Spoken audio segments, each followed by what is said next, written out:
రామనామము నీకు శరణమురా, ఎల్లవేళల తారకంబున జపము చేయమురా.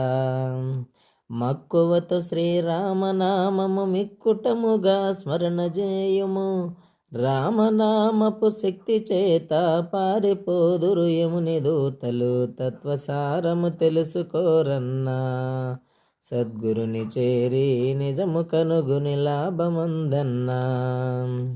ప్రణవ మంత్రము జపము చేయన్నా, ఓంకారనాదము ఎల్ల దిక్కుల మ్రోగుచుందన్నా.